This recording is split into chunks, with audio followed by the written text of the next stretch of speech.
Klay, you guys had a lot of success inside the arc. How intentional were you tonight about getting the mid-range and getting to the rim? I don't think we were necessarily intentional. I think it just kind of happens because team's just going to run us off the three-point line. And this time of year, Steve always harps on it, that mid-range jumper is going to be there. Andrew, Steph, and I, and JP, it was really working for us tonight. And didn't shoot a great percentage from three, but we knocked enough down to win big. Klay, how would you sort of convey the way you guys played defensively? Obviously, it started with Wiggins on Luka, but beyond that, it seems like none of their players were able to get going and really get many open shots. What sort of keyed that for you guys? I think our length and started with Andrew.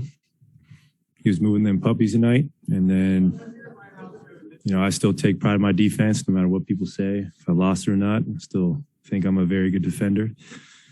And then Steph's in the lanes. Obviously, Draymond, we can count on him every night on that side of the ball. But I just think our ball pressure and our help defense was spectacular tonight. And if we want to take care of business Friday, we'll need a similar effort. Plenty of the pre-series talk was, the fact that you guys might not have anyone that could guard Luka. I mean, you seemed a little frustrated there with just maybe where you think your reputation is defensively. I guess, how much did you follow that? And is there a frustration level about that? I don't follow that. And Luka is obviously one of the best players in the world. It didn't help they played 2 days ago, that emotional high of winning the Game 7. So we expect them to come back with a much better effort on Friday. It's just one game, and we can feel good now, but this team was down 2-0 and won the series last round. So I don't really pay attention to the noise. I know what I'm capable of. I know what my teammates are capable of, and I knew we were able to do this tonight. Just was going to take a lot of focus and trusting each other. What changed for you offensively in the second half? I think a couple cuts to the rim. I got a transition bucket, and that always feels good when you open up the lid. And my mid-range, I'm glad I had an efficient night. I never feel good when I go home and I shoot inefficiently. So I was very happy with my shooting performance tonight. Didn't have a field goal in the first half, but that will never discourage me. I will always hunt my shot. Klay, you were obviously, with pre-injury, you were considered one of the top defenders in the league. And Anthony just asked you a question about defense. We all know that the shooting gets most of the praise for you, but are you trying to get back to that level defensively? Is that something that you have strived to do coming back from that injury? Absolutely. I'm trying. It's hard. I mean, marking the best player every night for 40 minutes is not easy, and going to get buckets on the other end, but it's something I love to do. All the best two guards to ever play the game play both sides of the ball.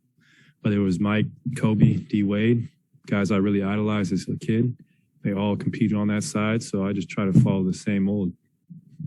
Hey, Klay, as you guys were watching Game 7 together, how much emphasis was placed on all right, the key to us winning this series is on the defensive end? And what did Wiggins say, or what did you guys say to Wiggins as you guys watched that game together?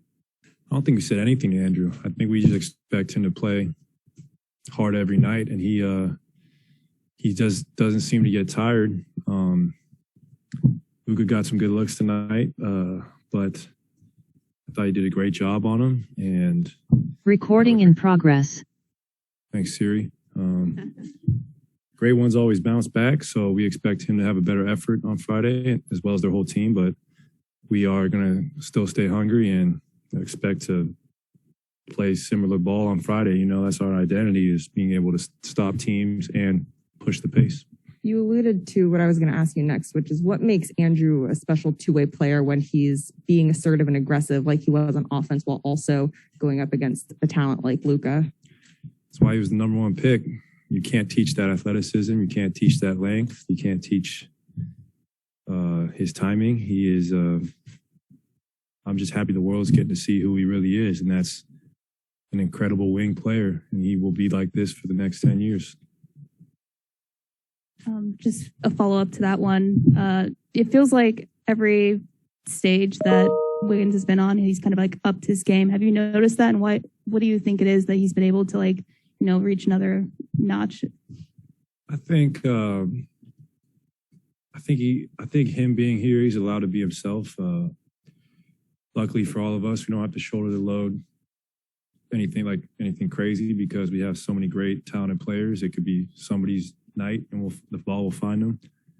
But Andrew was incredible tonight. I can't say enough good things about him. He makes my job so much easier. I don't have to check the best player every night and again, especially for what I've been through. It's a nice change of pace, but he just doesn't seem to get tired, and his outside shot is also greatly improved, and he's just coming into his own.